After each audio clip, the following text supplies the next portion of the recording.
시청자 여러분 안녕하십니까. 파워피플의 진행자 배종호입니다. 대한민국을 움직이는 중요 파워피플을 만나서 대한민국의 국정 현안과 그들의 성공 스토리를 알아보는 배종호의 파워피플. 오늘은 해군 군수사령관 출신으로 국정감사 우수사관왕에 선정된 윤재갑 의원을 모셨는데요. 윤재갑 의원님과 함께 그의 우수 국정 활동의 비결과 그리고 코로나19 국난 극복에 필요한 지도자의 역할과 덕목, 자질 등에 대해서 자세히 알아보겠습니다. 윤재갑 의원님 안녕하세요. 네, 안녕하십니까. 네, 새해 첫 손님으로 모셨는데요. 아, 감사합니다. 네, 너무 감사드리고요. 영광입니다. 얼굴이 아주 좋아 보이시는데. 아, 예, 좋습니다. 새해 어떤 좋은 계획들을 갖고 계십니까? 이제 자나깨나 우리 농어민을 위한 일들을 더 열심히 해야 되겠다는 그런 생각밖에 없습니다. 아, 네. 그렇군요. 네. 구체적으로 농어민들 위해서 네. 어떤 부분에 또 집중해서 일을 하고 싶습니까?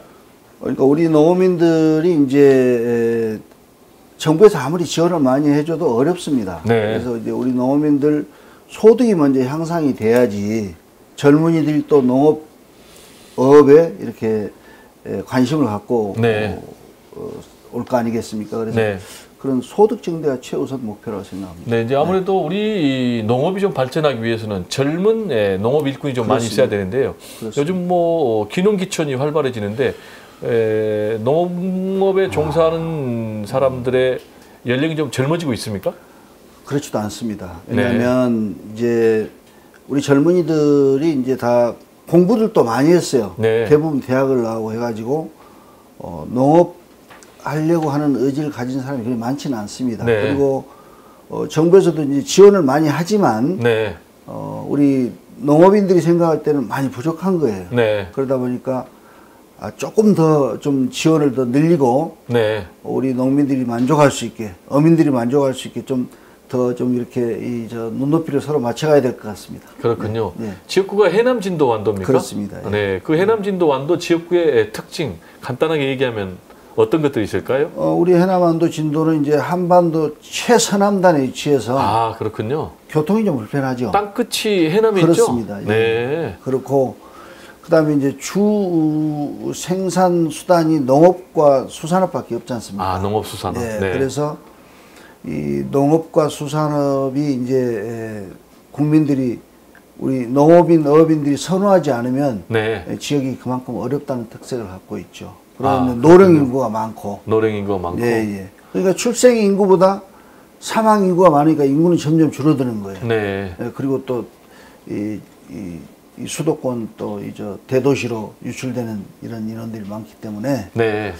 그 인구 감소가 또 심각한 문제죠. 네. 해남 진도 완도에서 딱 하나 네. 가장 유명한 농수산물을 얘기하면 어떤 것이 있을까요? 해남에는 해남은 고구마, 해남 고구마, 쌀, 네. 완도는요? 완도는 전복. 전복. 네. 아, 완도 전복이 최고죠. 네, 그렇죠. 아, 진도는요? 진도는 이제 울금, 네. 대파. 아, 그렇군요. 예. 진도에 진돗개들은 잘 있습니까? 아, 그렇습니다. 진도에 진돗개들이 대략 몇 마리나 있는 거죠? 글쎄 제가 그 데이터는 좀 머리 지금 못 갖고 있습니다. 근데 진돗개 사업이 과거에는 이제 진돗개를 진도 밖으로 유출을 못 했는데 요즘은요? 요즘에는 이제 그 진돗개를 사육할 사람의 인적 사항하고 이런 것들 다 적어서 네. 제출하고 이제 외부로 이제 공식적으로 가져나와서 사육을 할 수가 있죠. 아, 그렇습니까? 네, 네. 아, 다 기록해서 그럼 외부로 반출이 가능하다. 네. 그래가지고도 이 혈통이 제대로 보존이 될 수가 있는 건가요? 일단 밖으로 나오면 혈통이 보존이 된다고 보기 어렵습니다. 아, 네. 그렇군요. 이제 진도 내에서 네. 그 전문 사육 시설 안에서 네. 거기서 사육하고 이제 거기서 또 이제 그 혈통을 유지하고 그렇게 되는 거죠. 밖에 나오면 일단 혈통 유지는 되게 어렵다고 봐야 됩니다. 네, 그렇군요. 네. 우리 이제 위원님께서는 굉장히 남성답게 잘생기신 얼굴인데 혹시 뭐 진돗개처럼 용맹하게 생겼다. 네, 군 시절에 그런 얘기 많이 들으셨나요? 용맹하다는 표현은 못 들어봤습니다. 근데 네. 용맹이나 이런 것들은 자기 이 내재되어 있는 거지. 네. 밖으로 보기에 용맹한 그런 거는 아닌 것 같습니다. 아, 그렇군요. 네. 보니까 이제 윤 의원님께서는 국정감사 네. 우수의원 사관왕, 네. 일관왕도 아니고 사관왕에 선정이 되셨는데 네. 우수 의정 활동의 비결이 뭡니까? 저는 우리 보좌관들하고 팀워크라고 생각합니다. 팀워크, 예, 보좌관. 예. 네. 그리고 이제 제가 군 출신이기 때문에 네. 제가 어려서 이제 농부의 아들로 자랐고 네. 또 퇴직 후에 입성하기까지 국회에 입성하기까지 한 10년간을 농촌에 살면서 쭉 봤거든요. 네. 그래도 그거는 이제 제가 보는 것이 직접 체험한 게 아니기 때문에 저희 보좌관들을 이제 전문적으로 전문성을 갖고 있는 그런 보좌관들을 채용을 했고, 네. 그다음에 이제 보좌관들 채용할 때도 이렇게 한 사람씩 한 사람씩 제가 채용한 게 아니고, 네. 제가 아는 수석 보좌관을 통해서 나한테 설명만 하고 이 사람을 왜 채용한다고 설명만 하고, 네. 네 중심으로 팀워크를 갖춰라. 네. 이렇게 해가지고 제가 이제 또 군에서 이제 배운 리더십이 네. 이게 혼연일체가 돼야 되거든요. 네. 그래서 그 사람들이 만들어준 자료를 제가 이제 근거로 해서 백데이터나 이런 거 가지고 공부를 열심히 했죠. 네. 그렇지 않으면 이제 제가 가서 주장하는 것이 심도가 없으니까. 네. 그래서 우리 보좌관들하고 저하고 호흡을 맞춰서 보좌관들하고 같이 공부하고 네. 그걸 터득해서 가서 주장하고 했던 것이 적중했던 것 같습니다. 그럼 이제 철저하게 상대방에게 자율성을 그렇습니다. 보장해주는 그런 시스템, 그렇습니다. 그런 네. 팀워크를 가지고 있군요. 그렇습니다. 네. 아, 그렇군요. 네. 상당히 뭐 효율성이 높습니까? 직접 해보니까? 저는 지금까지 긍정적이라고 봅니다. 왜냐하면 그렇군요. 제가 이제 국회에 입성하면서도 이렇게 쭉 사전에 한번 그 얘기를 들어보면 보좌관들끼리도 서로 이제 좀 불신한다거나 이런 게 있으면 안 돼요. 네. 그래서 선임 보좌관을 중심으로 일치 단결해서 이렇게 하고 있습니다. 그래서 이제 배우신 리더십을 지금 의정 활동에 접목을 해서 잘하고 계시다 이렇게 말씀하시는데 우리가 이제 통상 군인 정신하면 상명하복 아니겠습니까? 그렇죠. 그런 부분이 민간에서는 좀 축돌할 것 같은데. 근데 그게 다르지 않습니다. 그렇군요. 왜냐하면 군대 리더십이 우리 제 또래 그 이상 연배 되신 분들은 이제 강압적인 리더십을 이렇게 연상하기 쉬운데 요즘은 그렇지 않습니다. 이 자발적인 그런 복종이랄까, 자발적인 또 이런 호응, 그것이 있어야지 이 군대도 충성도가 높아지는 것이지. 강압적인 리더십은 앞에서 보이는 것은 그렇게 하는 것처럼 보일지 모르지만 실제는 돌아서면 이제 그렇게 호응을 안 하는 거죠. 그래서 군대도 요즘에는 특히 이제 요즘 강압적인 리더십은 적용이 안 됩니다. 네, 그렇군요. 말씀을 정리해 보니까 자율성을 최대한 보장을 해주니까 오히려 자발적인 헌신이 나오더라. 그렇죠. 라는 이제 그런 말씀이신데요. 보니까 우리 윤 의원님 이력을 보니까요. 제1함대 사령관도 하셨고 또 해군 군수사령관도 하셨어요. 그렇습니다. 제1함대 사령관은 어디를 얘기하는 거예요? 무슨 역할을 하는 거예요? 1함대 사령관은 이제 강원도 동해 사령부가 위치하고 있고, 동해. 우리 해군 세력을 이제 할당 받아서 거기에서 이제 운용을 하면서 동해 바다를 지키는 거죠. 동해 바다. 동해 바다라고 하면 우리 책임 작전 구역이 한반도보다 더 넓습니다. 그렇군요. NLL이 거기 있죠. 그렇죠. NLL이 있고, 그래서 이제 동해 함대, 즉 1함대의 주 임무는 적 잠수함에 대응하는 것입니다. 적의 북한 잠수함에. 북한 잠수함의 90% 이상이 동해 쪽에 배치되어 있어요. 그렇군요. 그래서 과거에 이제 우리 해군이 아픈 경험이 이 상업급 잠수정이라 그래가지고 이게 안인진 바다에 침투를 했는데 택시 기사가 아침에 그 길을 지나가다 발견한 그런 게 있었죠. 또 이제 6호급 잠수정이라 이 조그만 잠수정이 그 어망에 걸려가지고 그 어부 같은 신고를 했고. 근데 이제 또 한 번은 동해 해안에 잠수정이 침투한 흔적이 발견이 됐는데 오고 간 걸 발견을 못했어요. 그래서 그때 이제 함대 사령관이 보직이 해임되고 그런 아픈 역사도 있었고, 그래서 제가 이제 저는 잠수함을 탔습니다. 그래서 잠수함 함장의 관점에서 우리 잠수함 작전을 적 잠수함에 대한 작전을 어떻게 할 것인가 하는 부분을 제가 가서 좀 많이 수정을 했죠. 아, 그렇군요. 네, 그래서 제가 2년 동안 사령관을 하면서 아마 그쪽의 동해 함대 사령관도 저를 알고 침투를 못했겠죠. 그렇죠. 저 사람이 잠수함 함장 출신이니까 네. 잘못 가면 천하에 윤재갑 제독이 있는데 아, 그렇군요. 예. 그러니까 이제 지금 제 1함대 사령관 하셨고 예. 1, 2, 3함대가 있는 거죠. 1함대는 동해, 2함대는 서해, 3함대가 남해. 예, 아, 그렇습니다. 그렇군요. 예. 그리고 이제 해군 군수사령관 하셨는데 네, 해군 군수사령관은 계급이 투스타입니까? 그렇습니다. 예. 아, 그렇군요. 예. 어떻게 장군이 됐습니까? 별 다는 게 소원인데. 열심히 하다 보니까 됐습니다. 열심히 하다 보니까. 그러니까 이제 뭐죠 우리 배종호 우리 진행자님도 아시지만 네. 사실은 과거 정권에서 이제 특히 군부에 우리 제가 호남인데 네. 호남 인맥이 많이 약합니다. 그렇죠. 예, 그런데 과거 이제 정권에서는 차별을 많이 받았죠. 그렇죠. 네. 예. 그 이제 저는 김영삼 대통령 시절에 대령이 됐고 네. 노무현 대통령 시절에 이제 별 하나를 달았습니다. 아, 그렇군요. 또 노무현 대통령도 2개까지 달았어요. 오. 그래서 저는 참 운이 좋았다. 네. 왜 운이 좋았냐? 김대중 대통령 시절에는 제가 진급 거기 시기에 걸려 있지 않았지만 네. 김대중 대통령, 노무현 대통령 통해서 이제 인사 이 어느 정도 균형이 네. 조금씩 맞춰져 가던 시기에 네. 그래서 이제 제가 뭐 물론 열심히 했으니까 그렇지만 그런 그 혜택도 좀 입지 않았는가 이렇게 생각합니다. 네. 김대중 대통령 시절에 지역 균형 인사를 그렇죠. 함으로 인해서 과거에 네. 차별에서 벗어나서 그렇죠. 결국 이제 능력대로 평가받으니까 네. 투스타까지 가셨는데 네. 결국 이제 타고난 장군의 DNA가 있으신 거군요. 네, 그런 것 같습니다.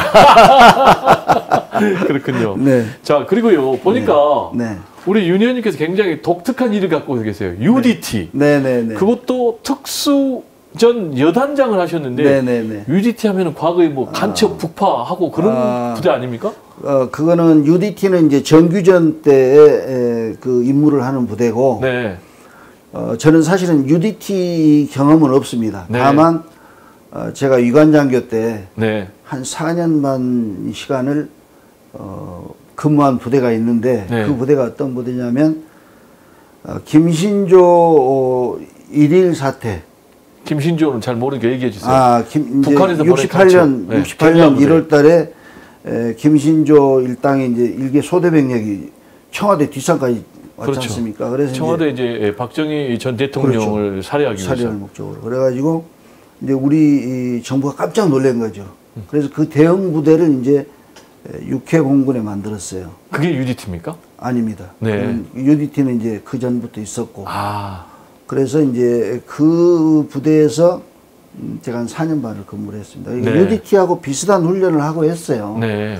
그래서 나중에 이제 UDT 여단장을 가게 됐는데 그 결정적인 내용은 제가 이제 잠수함 전단장을 했습니다. 네. 그 잠수함 전단장보다는 UDT 여단장이 직급이 조금 낮아요. 네. 그 이제 잠수함 전단장을 마친 저를 UDT 여단장으로 이제 인사 예고가 돼서 네. 저 깜짝 놀랐죠. 네. 그리고 이제 주변에서 후배들이나 주변에서 들린 얘기가 야 윤재갑이 이제 물 먹었다. 네. 그런데 그때 우리 해군 참모총장이 이제 남해일 참모총장인데 경북 분이에요. 네. 그 진해 이제 그 인사를 어떤 이 철학을 가지고 인사를 했다라는 걸 설명하러 연관장교들한테 오셔가지고 그분이 이제 저를 딱 앞에 마주치니까 내가 윤재갑 제독을 UDT 여단장 보낸 이유는 UDT가 임무 중심의 그 역할을 하면서 네. 내부에 마찰이 없어야 되겠다. 네. 그리고 잠수함 전단처럼 그렇게 멋있는 부대로 만들어 가라고 내가 윤재갑 제독을 UDT로 보냈으니까 그렇게 알아라. 이제 말씀하시니까 그 자본이 싹 없어진 거죠. 그렇군요. 네. 어쨌든 그 UDT 네. 이 특수전 여단장을 하셨는데 네. 실제 그러면 UDT 부대원들하고 같이 훈련도 하신 적이 있습니까? 그렇죠. 그래요. 그 어떤 훈련 했습니까? 겨울철에 이제 뭐 윗몸 그 탈의하고 구보를 한다든지 그게 이제 그저 유튜브 영상에다가 남아 있을 겁니다. 네. 직접 하셨어요? 그렇죠. 같이 하고 그다음에 이제 또 잠수 훈련도 같이 잠수도 하고. 하시고. 예. 네. 체력이 어마어마하시겠어요? 체력이 저 좋다고 생각하는데 예. 이 체력이나 뭐 이런 거는 또 자신할 게 아니더라고요. 제가 그렇죠. 그 사관학교 시절에 또 어려움이 좀 있었습니다. 아, 네, 그렇군요. 네. 네. 자, 이번에는요, 코로나 네. 19 네. 국난과 관련해서 좀 얘기를 해볼까요? 네. 화제를 좀 바꿔서요. 네. 이 코로나 19 국난 극복을 하기 위해서는 아무래도 지도자의 역할이 굉장히 중요할 것 같아요. 그래서 이 코로나 19 국난 극복을 위해서는 네. 지도자의 역할과 덕목 어떤 게 가장 중요하다고 보십니까? 첫째는 이제 그 숨김이 없어야죠. 숨김, 정직해야 네, 된다. 정직해야 되고, 그 다음에 이제 관계자들하고 소통이 잘 돼야 소통, 되고. 정직과 네, 소통. 네, 소통. 그 다음에 이제 이 정직과 소통을 통해서 이루어진 것들을 그 다음 어떤 행동을 할 것인가 하는 그런 네. 그 계획성이 또 있어야 된다고 생각합니다. 아, 정직과 소통과 네, 네. 계획. 네. 네, 그런 그렇군요. 측면에서 저는 우리 문재인 정부가 잘 해왔어요. 네. 왜냐하면 코로나 발생 초기에 전 세계에서 두 번째로 확진자가 많이 나왔지 않습니까? 네. 그랬는데 뭐 야당은 뭐 국경을 봉쇄해라, 공항을 폐쇄해라 그랬잖아요. 네네네. 그거 안 하고 다 했잖아요. 네. 그런 것들이 더욱 빛나는 것 같아요. 네. 근데 그렇군요. 그런 그 코로나 대응을 잘한 것을 외국에서는 잘했다고 하는데 네. 국내 그 야당이나 또는 그 일부 잘못된 사람들이 코로나 대응을 잘못하고 있다. 또 언론도 또 그걸 또 이게 잘못한 것처럼 이렇게 보도하는 그런 언론들이 있다 보니까 보수 언론은? 네, 그렇죠. 그러니까 우리 국민들 생각할 때는 야 이게 뭐 지금보다 더 확 줄일 수 있는데 잘못한 거야? 그런 것들이 좀 잘못된 것이 반성해야 될 사람들이고, 두 번째는 지금 코로나 이 대응을 하는 그 우리 그 대응팀들 보면 정말 이 추위에 엄청나게 고생하지 않습니까? 그렇습니다. 그러면 이제 정부에서 집합을 좀 자제해라 뭐 이렇게 해라 하면 좀 호응해 줘야 되는데 그렇지 못한 그런 집단들이 있어가지고 많이 좀 아쉽죠. 네. 이제 우리가 과학적이고 좀 객관적인 평가를 할 필요가 있는데 K방역의 성과와 관련해서 말씀하신 대로 미국하고 비교하면요. 미국이 이제 확진자가 2천만 명이 넘었지 않습니까? 그러니까요. 그리고 사망자가 35만 명을 넘은 그런 상황인데 네. 우리 같은 경우는 뭐 거기에 비하면은 뭐 1,000명 정도니까 그렇죠. 네. 어마어마한 큰 차이가 있는데도 불구하고 K방역에 대해서 국민들은 대부분 긍정적으로 평가를 하는데 네. 특히 이제 야권에서 그렇죠. 굉장히 부정적으로 네. 이 부분에 대해서 폄하를 하는데 그런 부분은 좀 객관적으로 좀 평가를 할 필요가 있는 것 같고요. 그렇죠. 같은 맥락에서 과연 백신 수급과 네. 관련해서도 논란이 많았는데 백신 수급은 잘 한 거예요? 어떻게 된 거예요? 백신 수급은 저는 잘 하고 있다고 생각합니다. 정부 네. 입장에서는 최초 개발된 백신을 무작위로 이렇게 들어올 수는 없는 거예요. 네. 백신을 맞아가지고 부작용이 생기면 어떻게 합니까? 안전성을 검증해야 된다는 얘기죠. 안전성도 네. 좀 어느 정도 확인해야 되고, 네. 그 다음에 코로나 이 발병률이나 이런 거 추이도 좀 봐야 되고, 네. 이렇게 해서 이제 필요한 양을 이렇게 확보를 해야 되는데, 야당 엊그제 그 임시국회 하면서도 질문하는 거 보니까 무조건 충분한 양을 안 했다. 그 충분한 근거가 뭐냐 해도 제대로 답변도 못 하면서 우리 정총님께서 이제 역질문을 잘 하시더만요. 네. 그래서 저는 이제 야당한테 바라는 것도 그거죠. 그냥 잘못했다고 할 것이 아니라 이런 부분은 잘못됐으면은 구체적인 그 데이터나 이런 걸 제시하면서 이렇게 해라 하고 방향 제시를 해야지 그냥 정부에 흠집 내고 그런 식으로 이제 지적하는 건 저는 아주 잘못됐다고 봅니다. 이제 코로나 극복 관련해서 크게 세 가지 요소가 중요한 거 아니겠습니까? 하나는 방역, 두 번째는 백신, 그리고 세 번째는 치료. 그렇죠. 근데 이제 이미 이제 방역과 관련해서는 뭐 K방역은 세계가 인정하는 그런 수준으로 가 있는 거고, 이제 백신과 관련해서는 기본적으로 집단 면역을 형성하기 위해서는 전체 국민 한 60% 정도가 백신을 접종을 해야 되는데 지금 우리 정부가 5,600만 명분을 확보를 했지 않습니까? 네네, 그러면 그렇죠. 뭐 우리 전체 인구를 넘어서는 그런 부분인데 그렇습니다. 충분한 그런 물량이 아닌가요? 충분한 물량으로 저는 더 충분한 물량이라고 생각합니다. 왜냐하면 네. 이게 이제 이 건강한 사람은 또 백신을 안 맞아도 이제 감염이 안 될 수도 있고 네. 또 이 백신이 또 이제 확보해 놨다가 적기에 이 투여를 하지 못하는 그런 어떤 비싼 돈 들여가지고 국민 세금으로 사들여 폐기시켜야 되잖아요. 네. 그래서 이런 것들은 정부에서 이 구체적인 데이터를 가지고 하는 것을 잘한 건 잘했다고 해줘야 되는데 잘하는 건 잘한다고 그렇죠. 인정을 해줘야 된다. 그렇죠. 무조건 뭐 자기 개념적인 주관적인 생각으로 모자라게 했다, 더 해야 된다. 뭐 심지어는 뭐 계약 현황을 공개를 하는데 그거는 공개를 못 하게 돼 있더만요. 그렇죠. 그건 네. 뭐 계약의 원칙이라는 게 그러니까요. 있으니까요. 예, 예. 당사자주의니까. 예, 그렇죠. 그건 뭐 공개할 수 있는 계약이 있는가 하면 말씀하신 대로 공개를 해서는 안 되는 계약도 그렇죠. 있는 거니까요. 예, 제가 볼 때는 뭐 계약의 원칙을 지켜주는 게 좋을 예. 것 같고 그리고 또 지금 정치권의 최대 이슈 중에 하나가 사면인 것 같아요. 네. 이명박 박근혜 두 전직 대통령의 사면. 예. 이 문제에 대해서는 윤 의원님께서는 어떻게 생각을 하세요? 찬성 반성? 저는 찬성하는 반대. 입장입니다. 아, 찬성. 찬성합니다. 왜냐하면 왜 찬성하세요? 왜냐하면 지금 우리 특히 정치판이 이제 여야로 해서 극렬하게 대립하고 있지 않습니까? 그렇죠. 거기에 따라서 또 국민들도 또 대립돼 있고. 네. 그러면 이제 금년에는 이제 코로나 방역도 좀 방역과 치료도 성공적으로 해나가면서 네. 국민 통합이 좀 돼야 된다고 생각합니다. 국민 통합. 네, 그렇죠. 근데 그거를 대통령께서 갑자기 느닷없이 사면 얘기를 꺼낼 수도 없는 것이고 네. 그 일을 그 인기 없는 일이죠. 네. 인기 없는 일인 줄 알면서 당대표 입장에서 한번 이 화두를 던져서 우리 당원들의 생각은 어떤지 네. 또 전체 국민들의 여론은 어떤지 한번 보고 그 다음에 이제 뭐 여건이 성숙되면 즉 박근혜 대통령 형이 확정되고 나면 국민 여론을 고려해서 적절한 시기에 대통령이 건의하는 나는 우리 이낙연 당대표께서 잘 했다고 생각합니다. 네, 말씀하신 대로 사면 카드가 인기 없는 일이라고 그렇죠. 평가를 하시는데 그러면 궁금한 게 네. 이낙연 대표는 인기 없는 일을 왜 했을까요? 국가 전체를 보고 하는 거죠. 국가 전체. 어째 지도자 될 사람이 인기 있는 일만 하면 되겠습니까? 네. 그건 저는 아니라고 봅니다. 그럼 이제 이 사면 카드가 네. 정치 발전 말씀하신 대로 국민 통합에 도움이 되는 문제일까요?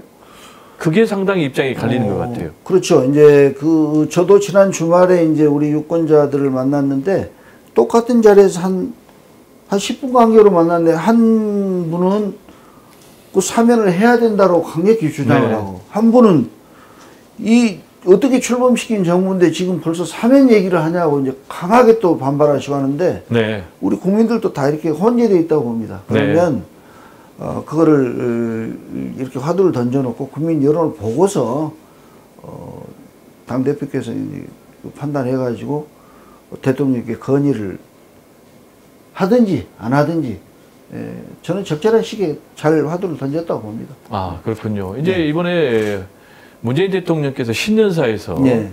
사면에 대해서 전혀 언급을 안 했어요. 그리고 국민통합이라는 용어 자체도 오해를 불러일으킬 수가 있다. 그래서 포용이라는 단어로 바꿨는데 신년 기자회견에서는 뭐 기자들의 질문이 나오면은 뭔가 거기에 대해서 답변을 하실 가능성이 높은데 문재인 대통령 앞으로 이 사면에 대해서 어떤 결론을 내릴 것으로 전망하세요?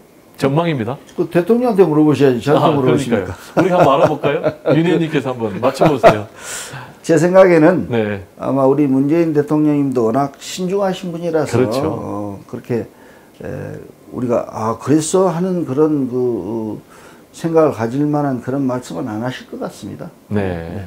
그 얘기는 원칙론적인 입장을 표명할 것이다. 그렇죠. 네. 그렇군요. 네. 네, 상당히 매우 민감한 문제이기 때문에. 그럼요. 네. 자, 그럼 이제 지금부터 우리 윤 의원님의 지역구 얘기를 좀 해보겠습니다. 예, 예. 아까 잠깐 얘기했지만은 우리 윤 의원님 지역구가 해남 진도 완도인데 그렇습니다. 전국에서 가장 경지 면적이 가장 넓다면서요? 네, 해남이 이제 경지 면적이 가장 넓죠. 네. 그리고 해남이 경지 면적이 강원도 수준인 걸로 알고 있습니다. 강원도와 그래요? 같이 맞먹는. 오, 그렇군요. 그래서 이제 대표적인 이제 농업군이고 또 이제 삼면이 또 바다로 돼 있으니까 네. 완도 같은 사실 사면이 바다죠. 네. 사면이 바다고 그래서 이제 어업이 또 이렇게 많이 활성화되어 있고. 네. 그렇습니다. 예. 지금 이제 누구나 1호 법안이 중요하지 않습니까? 네, 특히 네. 이제 윤 의원님 같은 경우 네.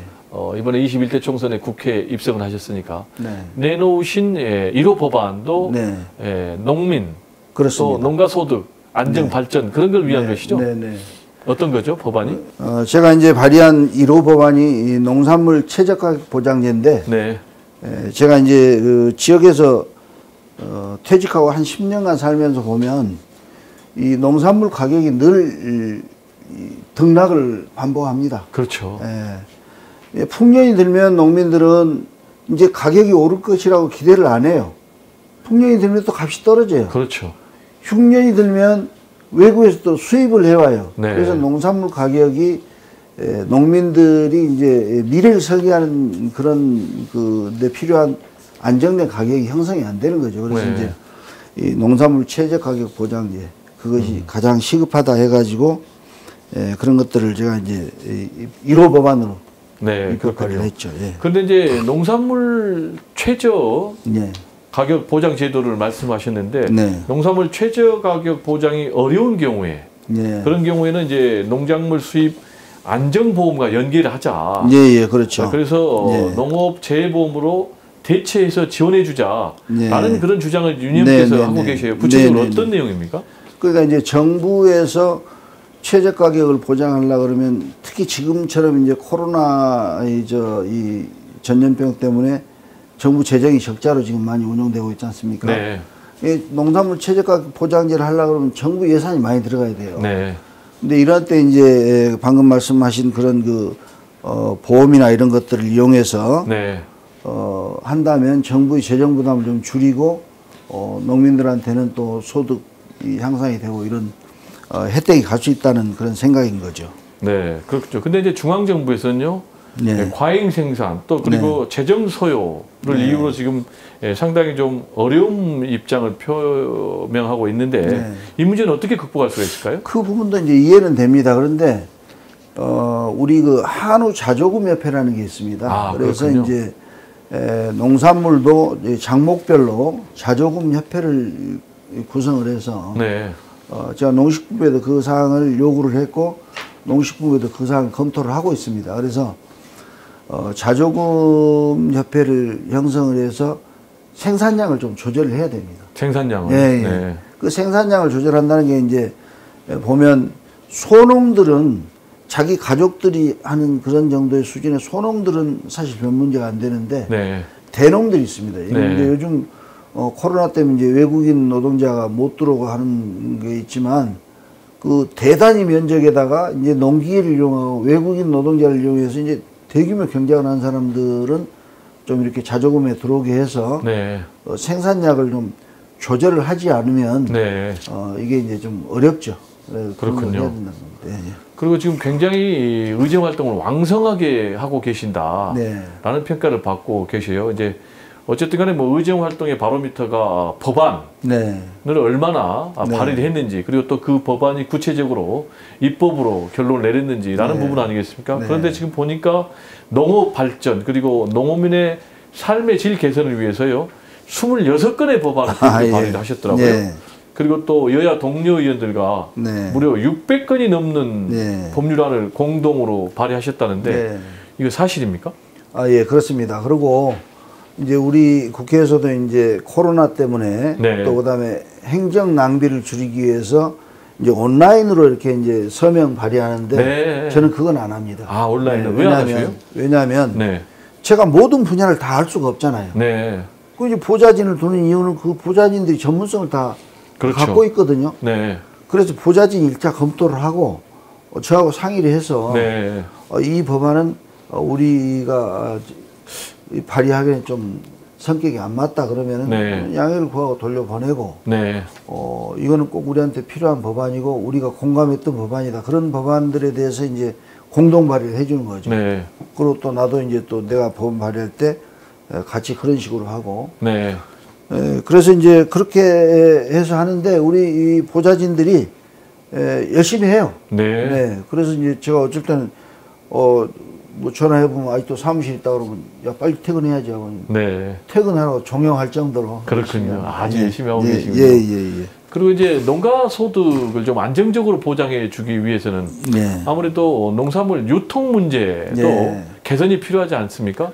어떤 방향으로 좀 개선해야 될까요? 유통 문제가 지금 제일 심각합니다. 뭐냐면 예를 들면 아침에 한 동네에서 이제 뭐 예를 들면 어떤 분은 아침 일찍 해서 저 가락동 농산물 시장에 뭐 배추를 한 트럭을 보냈다 합시다. 네.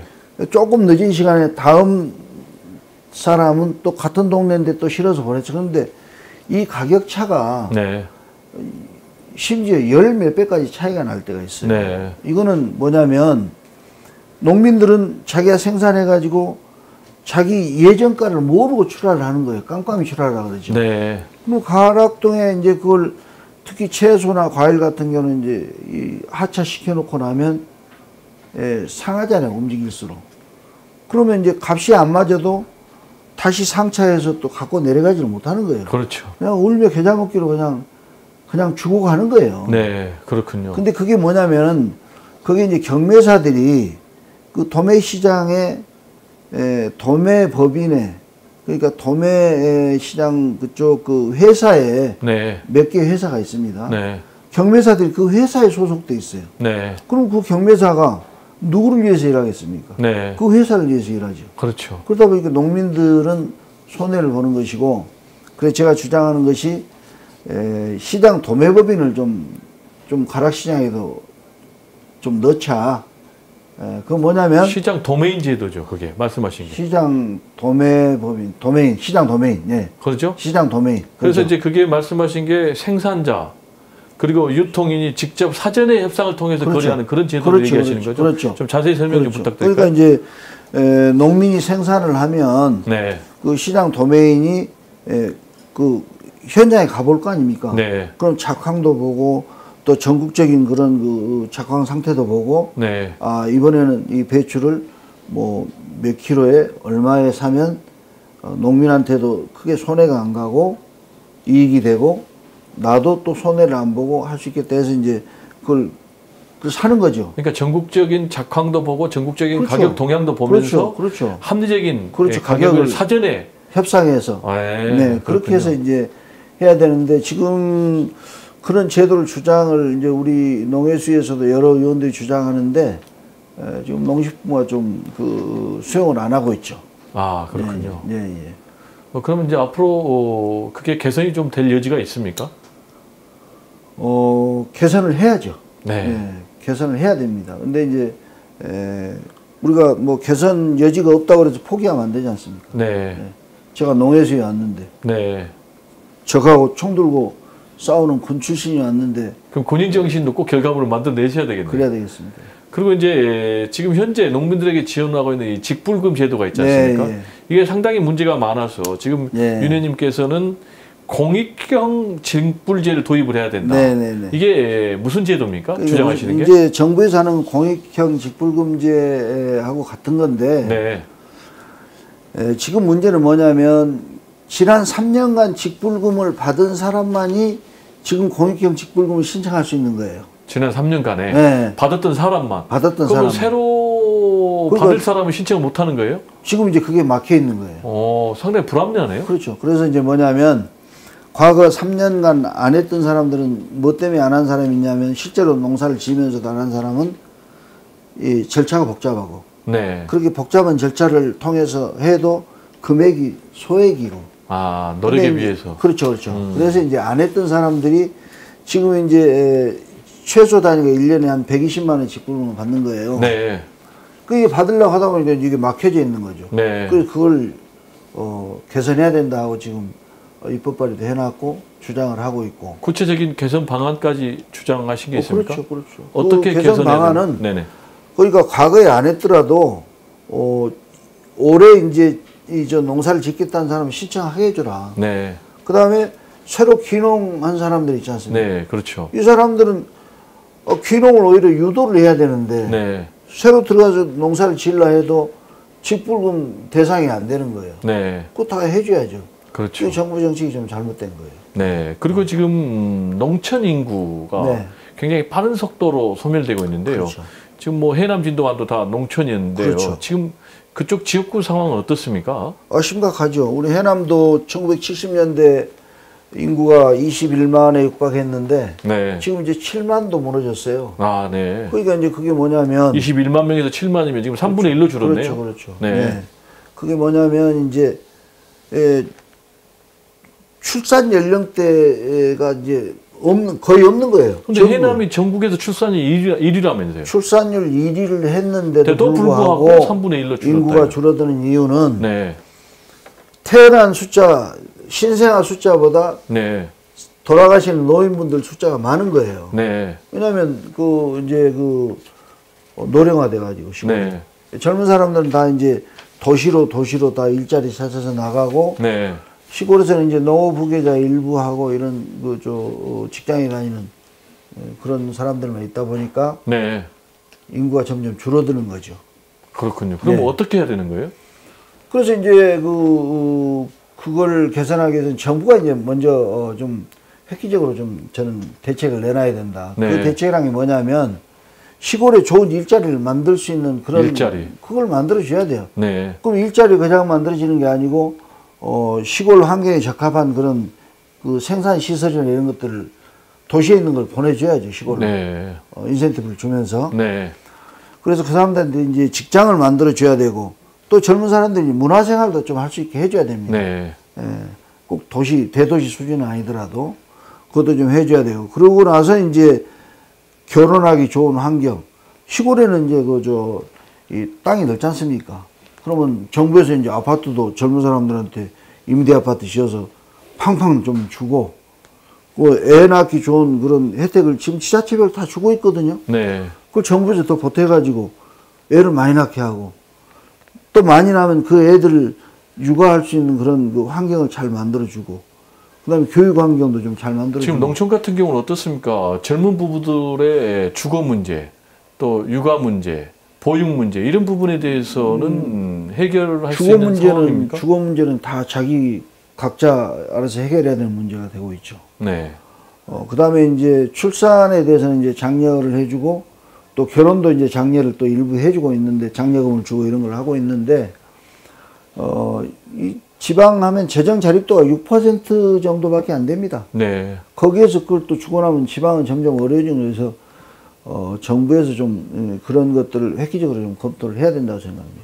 네, 그렇군요. 지금부터는 우리 윤 의원님의 좀 개인적 얘기를 좀 해볼까요? 네.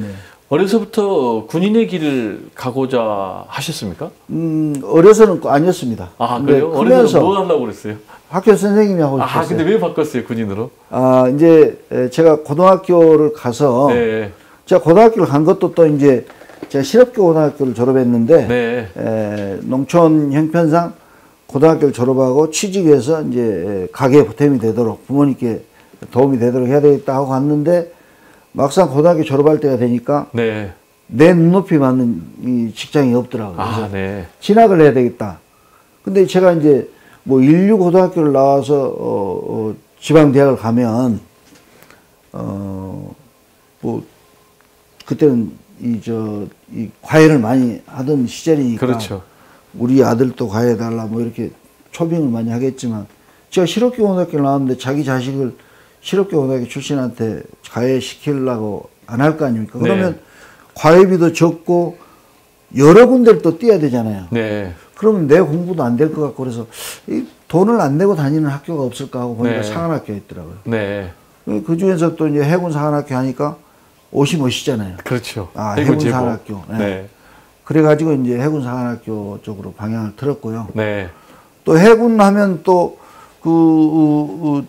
이 영화를 보니까 이제 함장이 딱 그 파이프 담배를 탁 물고 배를 지휘하는 게 그렇게 멋있어서 해군을 담배는 안 태우시죠?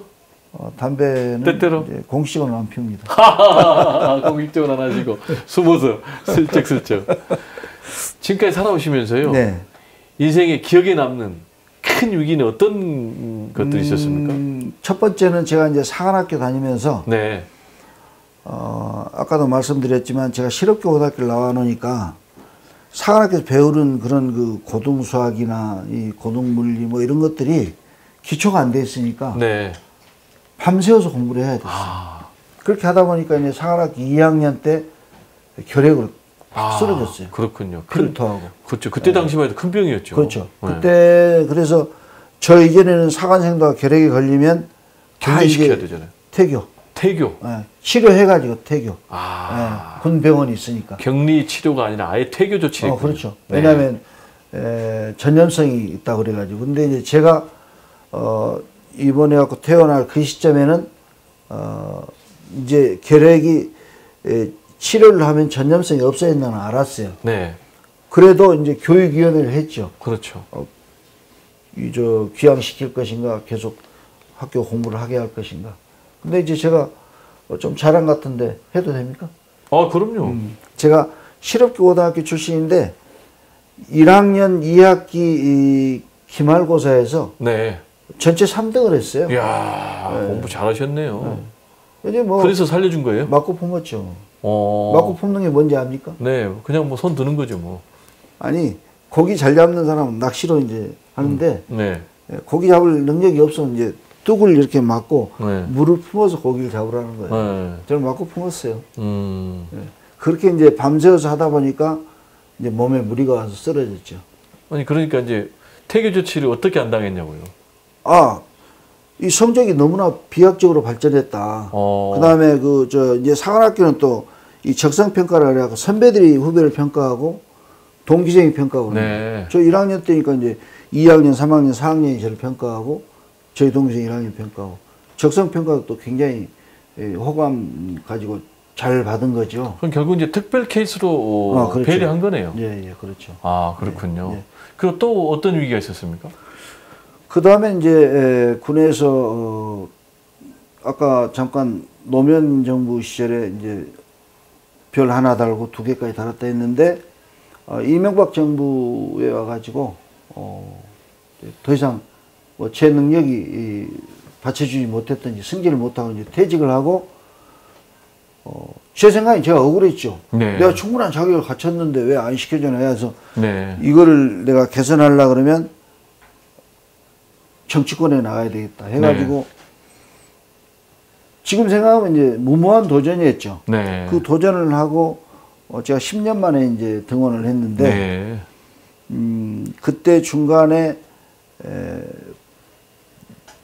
포기해야 되는 거 아니냐는 그런 생각을 수없이 많이 하는 거죠. 그렇죠. 범민. 정치하시려고 생각해 보셨잖아요. 네? 거기서 한번 좌절을 먹으면 네. 그 다음 기회가 올 때까지 하루에도 몇 번씩 범민이 오는 거죠. 네. 좌절과 범민 그렇죠. 반복하는 거죠. 네. 그래도 제가 10년 동안 그걸 포기하지 않고 국회의원 배지를 달았던 걸 보면 박수 짝짝짝. 군대에서 군인 정신. 군인 정신, 네. 불굴의 의지. 불굴의 의지, 네. 그런 게 작용했던 것 같습니다. 어떻게 그 위기를 극복하셨어요? 글쎄요, 지금 생각하면 어떻게 극복했다기보다는, 내가 아직 내 가치를 우리 유권자들한테 충분히 인정받지 못하고 있다. 그런 생각을 하면서 계속 달려왔던 거죠. 네. 네. 그렇군요. 네. 네. 저 생각 있으시면 우리 사회자님도 한번 계속 달리세요. 그럼요. 네. 뛰고 또 뛰고. 네, 네. never give up. 결코 포기하지 말라. 네. 네, 그렇죠. 네. 끝날 때까지 끝난 것이 아니다. 네, 그렇죠. 그게 아니고, 네. 그 다음에 이제 성공과 실패는 그것이, 성공의 반대가 실패가 아니라 포기가 반대말이라더라고요. 그럼요. 네. 성공의 포기하는 반대는- 순간 루저가 되는 그렇죠. 거예요. 패배자가 네, 되는 거예요. 그렇죠. 네. 자, 그런데 현실적으로 우리 이 젊은이들, 네. 이른바 3포 세대라고 그래요. 네. 뭐 결혼 포기, 취업 포기, 뭐 네. 연애 포기, 뭐 출산 네. 포기 그런데 이 어려운 이분들이 굉장히 어려웠는데 코로나19 때문에 더 어려워요. 그렇죠. 알바도 없어졌어요. 그렇습니다. 이런 우리 젊은이들에게 꼭 해주고 싶은 말씀을. 첫째는 이제 정부가 네. 이 젊은이들의 그 어려움을 해결할 수 있는 의지를 갖고 좀 노력을 해야 돼요. 네, 정부. 네, 정부가 해야 되고, 그 다음에 우리 젊은이들도 이제 정말 우리 이 배종호 사회자님처럼 넥타이 메고 이렇게 마이크 차고 하는 이런 일만 하려고 할 게 아니라 정말 자기 적성에 맞는 그 네. 일을 찾아서 해야 됩니다. 이 넥타이 메고 이거는 작업복입니다.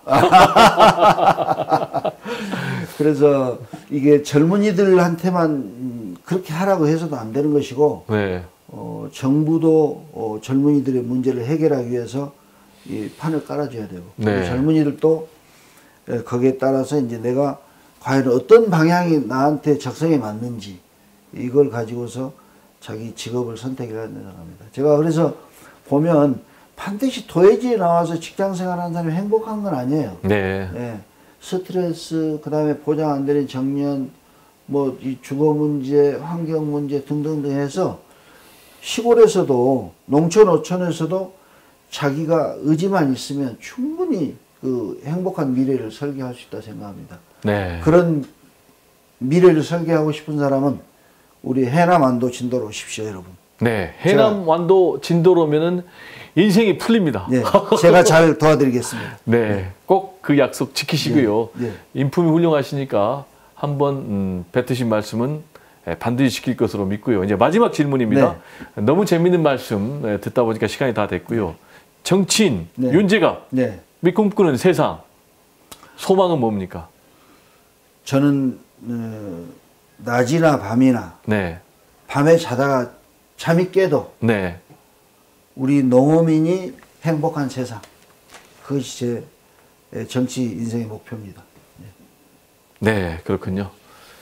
네, 배정호의 파워피플 오늘은 청렴하고 또 강직한 장군으로 인정받았고 국정감사 사관왕으로 선정이 돼서 국회 의정활동에서도 두각을 나타내고 계시는 윤재갑 위원장을 모시고 그의 의정활동 비결과 코로나19 국난 위기 극복에 필요한 지도자의 역할 그리고 덕목 등에 대해서 자세히 알아봤습니다. 그러면 다음 시간에 다시 찾아뵙겠습니다. 감사합니다.